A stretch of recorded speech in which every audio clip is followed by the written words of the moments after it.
Assalamualaikum warahmatullahi wabarakatuh. Bismillahirrahmanirrahim. Alhamdulillahirabbil alamin. Asyhadu an la ilaha illallah wa asyhadu anna Muhammadan abduhu wa rasuluhu. Allahumma shalli ala sayyidina Muhammad wa ala ali sayyidina Muhammad. Semoga selalu dalam ridhonya Allah, dalam maghfirah ampunan dan mendapatkan beri-beri pangestu guru wasithah.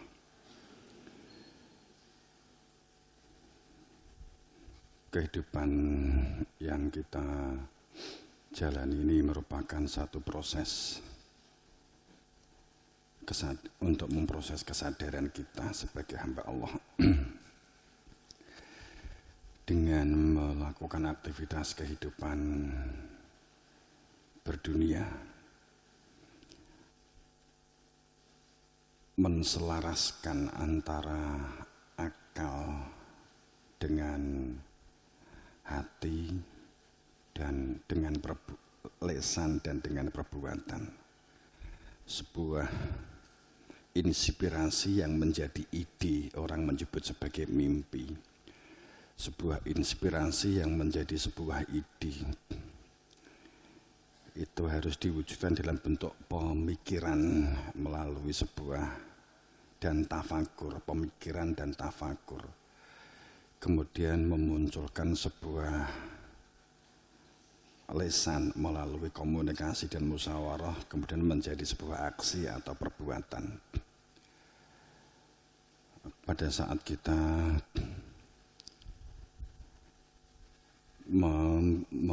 membicarakan tentang sebuah kemajuan, terlepas dengan keadaan dan situasi yang dalam ketidakpastian, bagaimana kita berada di dalam sebuah kepastian, dalam situasi ambigu atau multi pemikiran, banyaknya pemikiran dan definisi. Bagaimana supaya kita tetap berada di dalam sebuah kepastian, tidak terjebak oleh sebuah ambiguitas. Ambigu itu banyaknya pendapat yang menjadi pendengarnya menjadi bingung, umat menjadi bingung apa yang harus dilakukan, mengambil keputusannya seperti apa. Pada saat kita, apakah perihal sebuah sains, pengetahuan atau knowledge atau kemudian atau ilmu dalam sebuah realitas kehidupan yang memiliki dampak atau pengaruh terhadap terbentuknya pribadi-pribadi yang soleh dan solehah, dan akan memberikan dampak sebuah kemajuan berbangsa bernegara. Bahwa kita ketahui, kita harus berani jujur bahwa di dunia Islam kita melihat entah kondisi Islam seperti apa. Islam secara umat dalam kondisi saat ini, karena Islam kan banyak macam. Ada yang Islam hanya orientasi syariat, ada Islam yang orientasi hakikat, ada Islam yang Nusantara, ada Islam dengan organisasi yang macam-macam. Kemudian tapi kita melihat bahwa pada saat berbicara tentang sebuah keberagamaan yang dalam hal ini kita membicarakan katakanlah Islam untuk konco benggolo, untuk membaca sebagai ayat-ayat fakta, ayat-ayat nyatanya Tuhan, bahwa secara realitas Islam itu, umat Islam itu cenderung tertinggal di semua bidang, tertinggal di semua tentang ekonomi, semuanya tertinggal. Sains tertinggal, teknologi tertinggal, knowledge tertinggal, semuanya tertinggal.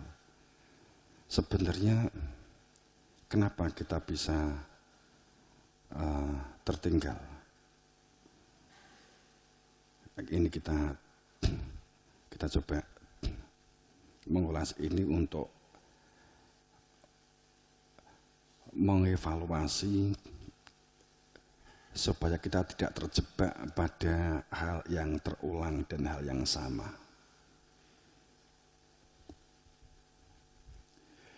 Pada saat kita berbicara tentang sebenarnya ayat-ayat penekanan-penekanannya, pada saat berbicara tentang sebuah kemajuan bangsa, orang Kristiani itu ya, karena banyak orang-orang komunis, orang-orang Zion, orang-orang Yahudi yang mereka secara sains dan teknologi lebih maju daripada orang-orang Islam. Tapi yang harus Anda tahu bahwa pada saat mungkin kamu nggak mengetahui sejarah ya, mungkin tentang resonance atau tentang kegelapan Eropa, kemudian pencerahan Eropa, yang mana bahwa Eropa saat itu juga mengalami satu bentuk kegelapan. Nah, kemudian ada hal-hal yang menjadikan mereka kemudian bangkit dari keterpurukan. Saya nggak akan cerita secara detail ini, indah. Mungkin kan kalau ini kita ungkapkan mungkin kan utama konsumsi siswa mungkin berat ya. Akan tetapi kita memberi satu gambaran atau perspektif bahwa apakah selamanya kita akan berbicara begini pada saat keadaan seperti ini,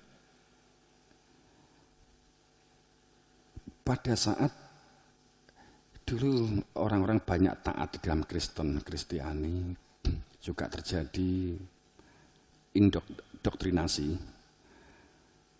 sehingga mereka melepas dari baju-baju agama. Ada satu fenomena anak-anak muda sekarang ini mulai skeptis dengan agama, bahkan dengan tokoh-tokohnya juga mulai skeptis, ingin melepas keterjeratan dengan agama. Memang kalau kita melihat secara fakta bahwa kemajuan-kemajuan di dunia industri pada saat sekitar di tahun 1700 sampai 1800 di abad 17 itu pada saat itu memang dobrakan dari revolusi industri gitu ya. Ada sebuah sejarah yang dikatakan dari revolusi industri ya, di Eropa, tepatnya memang di daerah Prancis ini. Saat itulah mulai terjadi sebuah kebangkitan. Mereka seperti melepas dari ikatan-ikatan spiritual dalam mana agama. Kita kondisi umat Islam. Umat Islam itu cenderung tidak maju dan tidak berkembang. Dan maaf, bukan maksudnya kita kedunian, enggak. Dan umat Islam itu cenderung miskin, kan gitu. Saya sempat diskusi dengan teman-teman, dengan tokoh-tokoh yang sering ke pondok ya, pun juga melalui grup-grup mereka yang saya dimasukkan, dan saya juga nggak tahu saya masuk grup-grup mereka. Pertanyaan-pertanyaan itu sering menggelitik, walaupun saya sering nggak saya posting ya. Doktrin-doktrin yang dilontarkan yang menjadikan tidak bergerak aktif, banyak hal. Pada saat mereka semuanya membahas menggunakan sebuah nostalgia masa lalu. Kata siapa? Islam itu ilmu pengetahuan sains dan teknologinya tertinggal. Enggak, dulu. Nah, itu selalu begitu, dulu kan gitu. Perlu Anda ketahui bahwa di Eropa pada saat terjadi kegelapan, kemudian selama selama hampir 2 abad mereka menggunakan referensi Ibnu Sina. Itu adalah orang Islam yang kemudian mereka menjadi melek filsafat, melek pengetahuan. Kemudian Ibnu Rusdi juga sama. Mereka mengatakan demikian. Kemudian ada lagi ungkapan begini. Kata siapa orang Islam melarat? Uni Emirat Arab itu kaya. Negara Timur Tengah itu banyak yang kaya. Qatar itu kaya. Tapi saya nggak pernah nyelani, artinya ikut memposting, membantah, itu enggak. Cuma saya sampaikan di sini saja. Iya, mereka kaya. Akan tetapi topangan yang mereka disebut sebagai negara kaya bukan karena kemampuan sains dan teknologinya orang Islam. Akan tetapi topangan kekayaan mereka itu adalah hasil dari minyak bumi, dari perut bumi, tambang bumi yang mereka miliki di dalam negara mereka. Yang sekarang justru dari hasil minyak bumi yang kita gunakan untuk bahan bakar BBM di seluruh dunia yang menjadi masalah. Sehingga perubahan iklim ekstrim, anomali iklim itu disinyalir adalah akibat dari energi yang tidak terbarukan. Sehingga kalau kita mengacu kepada memang benar ini setara dengan rumah kaca, bahkan lebih besar dari dampaknya dari rumah kaca dalam mempengaruhi sebuah iklim, berarti sumbangsih energi ini memiliki dampak yang besar untuk merusak lingkungan. Yang artinya ini seharusnya bahwa minyak bumi ini sudah berkategori saat ini haram. Kan begitu. Seandainya para ulama sepakat karena dampaknya besar terhadap kerusakan alam, maka jika sepakat haram, maka sekarang kita kembali ke zaman dulu. Nggak ada orang naik motor. Anda kemana-mana harus jalan kaki dan bersepeda sampai diketemukannya energi baru dan terbarukan. Kan begitu. Mereka kaya bukan karena kemampuan sains dan teknologinya, tapi kaya karena mengandalkan minyak buminya. Tapi di dalam hal sains dan teknologi, mereka tetap masih terlambat. Ini kemudian kondisi dan situasi seperti ini sebenarnya ada apa? Apa sih penyebabnya? Mungkin nanti akan kita lanjutkan di akad pahing solusinya. Pada saat kita berbicara perihal sebuah sistem pendidikan, bahwa Indonesia ini umat Islamnya terbanyak, aneka ragam, pemikirannya juga banyak. Untuk perkara sholat, perkara wudhu, itu di Indonesia ini bentuknya paling oke. Karena mungkin mazhab Syafi'i itu pun podo-podo mazhab Imam Syafi'i itu ya wis nyikapini reno-reno. Bagi mereka yang mungkin tidak terlalu menyelami pada saat masih belajar di SD atau di MI, memperoleh pelajaran dari guru agamanya, kita tidak pernah mengetahui itu mazhab Pak Guru, mazhab Ustadz atau mazhab Imam Syafi'i, kita nggak pernah tahu. Sehingga kita sering mengatakan, biyen aku diulang ya wis ngene iki, berarti mazhabmu itu adalah guru minmu biyen. Pada saat kita tuh sering terjebak ke sesuatu yang semestinya tidak mutlak, akan tetapi sering kita mutlakkan. Imam Syafi'i menulis, Imam Hambali menuangkan di dalam buku tulisan itu ditulis sebenarnya untuk dirinya. Akan tetapi kemudian dibukukan setelahnya dijadikan madhab. Dia sendiri mungkin juga tidak mengira kalau akhirnya orang-orang sekarang tulisan yang dia buat itu dijadikan madhab oleh orang-orang sekarang. Untuk Imam Syafi'i, Hambali, Maliki, Hanafi itu mungkin sekarang pun juga kaget mereka kalau seandainya masih hidup. Loh. Lah aku ki nulis iku ora karep iki aku ki di madhab nih kan begitu, enggak dinabek-nabek nih. Lah kok saiki di madhab niki karepe wong-wong ki piye kan gitu. Bisa jadi begitu. Jadi mereka seandainya umpamanya sudah di alam di alam Tuhan ya, mungkin kalimat Tuhan ditegur, Syafi'i, kayak wong-wong kok madhab karo madhab kowe iki piye? Lah duka.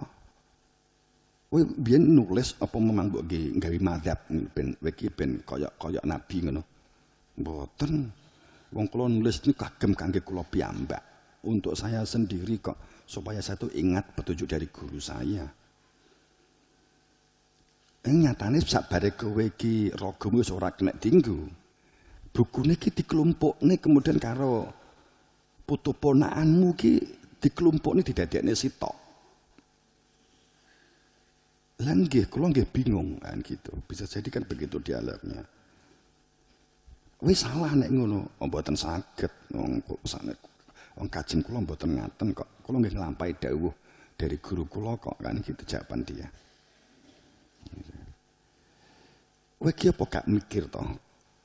Wong-wong sakbare kowe iki madhabe iki saiki madhab nganggo madhabmu. Nek gak nganggo madhabmu, dolok-lokan. Kowe nek sing madhab kowe Syafi'i, nek sing madhab kowe Maliki, nek sing madhab kowe Hanafi. Piye biyen kowe iki nulis buku kok beda-beda iki? Akhire saiki deloken wong Islam saiki do tukaran kae. Kowe iki do mikir apa gak? Buku sing mbok tulis kowe iki ben dimadhapi. Sadurunge kowe teko Nabi Muhammad sing kuwi minangka utusanku. Madhape sapa? Wong sakbare kowe iki nek gak bermadhab Syafi'i itu dosa, salah. Tukaran dewan. Wong saiki do gak mikir. Sakbare Nabi Muhammad, sakbare Nabi Muhammad sampai Imam Syafi'i kan nggak mungkin bermadhab Imam Syafi'i. Wong Imam Syafi'i orang lahir. Mengko wis jarake iki 200 tahun. Bukumu lagi mulai enek sing nerokne. Di madhab-madhabne. Piye? Sing do gak mikir kan gara-gara kowe kan itu kan mungkin kan bisa jadi kan terjadi dialog seperti itu. Hal semacam ini yang habis waktunya akhirnya kita tidak berbicara tentang sains dan teknologi yang seharusnya dapat dilakukan dan dapat dikembangkan. Gitu.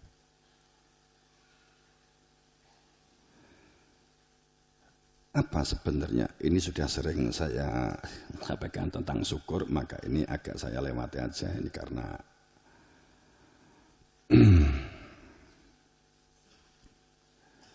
ini kita akan angkat di paling aja bahwa pada saat kita bahwa sebuah kesadaran guru-guru sadar kesaksian saya bersaksi, ikatan saya bersaksi, musyahidan kan sering saya sampaikan. Kemudian sadar sebagai uridu murid hamba yang fakir, membutuhkan sebuah proses keterbimbingan dan kebersandaran.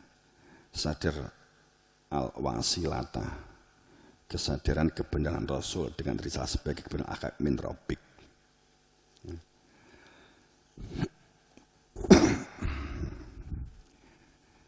Jika kita memperhatikan kenapa tadi dikatakan bahwa umat Islam itu cenderung tertinggal.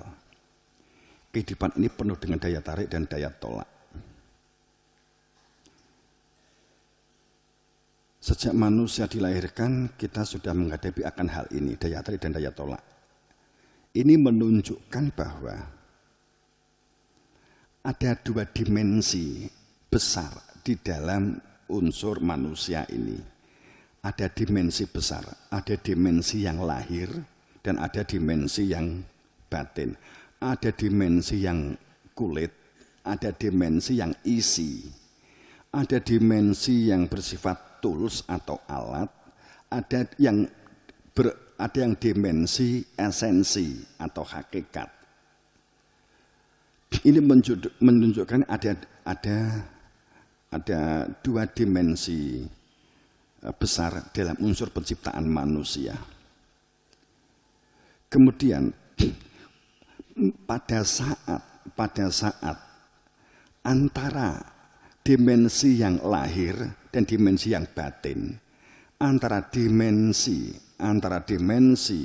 yang kulit, yang wadah, dengan dimensi yang isi, yang esensi, saat ini tidak sinkron, maka terjadi daya tarik dan daya tolak yang ini akan memberikan satu dampak. Kita kebingungan mengambil keputusan. Daya tarik dan daya tolak itu ada cinta, ada kebencian, ada senang, ada sedih, ada tertawa, ada menangis. Itu daya tarik dan daya tolak. Saat keinginan yang kita dapat apa yang kita inginkan, kita bisa senang, bahkan mungkin tertawa. Tapi saat tidak diperoleh, maka kita sedih, kita bisa menangis. Kemudian ketercukupan itu dan kesusahan. Saat kita ketercukupan itu setiap dari masing-masing setiap orang akan berbeda. Kalau orang yang dikatakan sebagai kekayaan, maka belum tentu dia merasa cukup. Buktinya bahwa banyak orang yang kaya itu banyak yang korupsi. Banyak orang yang kaya susah karena kena terjerat hutang. Bahwa yang diperlukan adalah ketercukupan. Ketercukupan itu dapat diantisipasi kesusahan.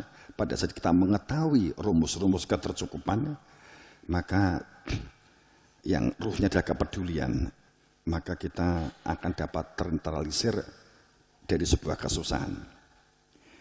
Ada cerdas, ada bodoh, ada pintar, ada tidak tahu, kan begitu. Kalau cerdas itu berkaitan dengan bodoh, kalau tidak tahu itu berkaitan dengan mengetahui atau berkaitan dengan pintar. Cerdas, orang pintar itu banyaknya informasi yang terekam di dalam otak. Kalau orang cerdas itu kemampuan menyinkronkan dan mensinergikan atas sebuah dimensi di diri luar dan dalam, yang lahir dan yang batin, dan dengan lingkungan dan dengan keadaan, situasi itu dapat menyatukan, maka dia bisa mengambil sikap, dapat mengetahui solusinya, maka dia menjadi orang cerdas. Orang yang pintar belum tentu orang yang cerdas, tapi orang cerdas seringnya cenderung dia adalah juga pintar. Pada saat kita berpikir tentang bahwa sehingga yang kita perlukan, kalau kita berbicara tentang sebuah sains, pengetahuan, knowledge atau apapun istilahnya, saya nggak mendefinisikan secara detailnya. Ini filsafatnya gitu ya, filosofinya gitu ya, filosofinya. Karena mungkin bisa jadi kita butuh koreksi terhadap sebuah deskripsi yang ada. Utamanya dalam hal keagamaan yang sudah bergeser menjadi sebuah partaian gitu ya. Ada siang, ada malam, ada terang, ada gelap. Kemudian ada yang bisa melihat, ada yang buta. Melihat bisa membaca, melihat karena ada terang, melihat karena ada akal. Tapi juga ada buta, orang yang tidak bisa membaca, bukan membaca tulisan, tapi tidak bisa membaca keadaan, tidak bisa membaca dirinya, itu yang paling parah. Saat seseorang tidak bisa membaca dirinya sendiri, maka dia benar-benar buta. Secara fisik dia mampu membaca, mampu mendengar, dan bisa melihat. tapi dia buta membaca dirinya. Ini akan benar-benar buta. Itu benar-benar kasihan, benar-benar sengsara. Ada satu cerita begini. Negara Nauri. Negara Nauri itu, benar ya, saya nggak salah ya, Nauri ya. Nauru, sorry, Nauri, keliru huruf. Ada negara Nauru, pernah dengar? Pernah dengar? Pernah dengar? Tadi? Ada negara Nauru, itu enggak besar, ya itu kurang lebih hanya sekitar 2 kali Singapura, 3 kali Singapura lah. Itu berada di antara Australia dan New Zealand, Indonesia, tapi lebih dekat kepada New Zealand sama Australia. Kecil, dia di tengah pulau, di tengah laut, pulau di tengah laut. Negara ini kecil. Negara ini kaya fosfat karena berada tempat ampiran ini menjadi tempat ampirannya burung-burung yang terjadi mitigasi pada saat pergantian musim. Burung-burung kan melakukan mitigasi ya. Pada saat dia kekurangan makan di daerah selatan, dia akan bergerak ke kutub utara, di kutub utara dia akan bergerak ke selatan, dan itu ampirannya adalah di Pulau Nauru. Itu tahun-tahunan, bahkan ratusan tahun, ribuan tahun. Sehingga negara itu kaya sekali dengan fosfatnya. Makanya pada saat tahun 80-an mereka akhirnya itu negara miskin. Itu negara miskin, dan sekarang negara termiskin nomor 2. Ya. Itu termiskinnya kan Niger itu sebelahan negara yang paling melas itu Niger, bukan Nigeria, beda. Kalau Niger itu negara yang semuanya tanahnya itu berpasir, nggak punya lahan hijau. Semuanya berpasir, nggak bisa ditanami. Jadi hanya sedikit sekali yang bisa ditanami. Itu hanya di wilayah Niger Selatan, katakanlah demikian. Nah ini saya nggak kembali cerita negara Lia ya. Tapi ini gini lah. Nauru ini dia memiliki fosfat akibat dari telek burung ya yang mampir, sehingga banyak sekali untuk katakanlah untuk pos. Kemudian di tahun 85 sampai tahun awal-awal 90 atau sebelum masuk 90, mereka termasuk negara kaya. Bahkan sempat secara kapita hasil yang didapat penduduk itu terkaya di dunia sampai 90, terkaya. Kemudian negara Nauru ini sampai gurunya itu dia borong Mercy, BMW gitu ya, mobil-mobil mewah yang padahal jarak tempuh terjauh dia jalannya itu dari pantai paling timur ke pantai yang paling barat itu cuman 3,8 kilo. Jadi gak enek kene baron, gak enek. Gitu. Itu cuman ketika yang lurus itu katakanlah demikian. Jadi kalau itu kamu sepeda ontel itu belum kesel gitu loh. Tapi di sana motor, mobil di tahun 80 90 itu luar biasa. Sebelum melakukan penambangan fosfat, mereka orangnya kurus-kurus, hitam, cenderung ke arah aborigin, hitam, ya. Itu tapi hitamnya sebenarnya hitam manis, kalau melihat kan ada manisnya, ada cantik begitu ya. Kemudian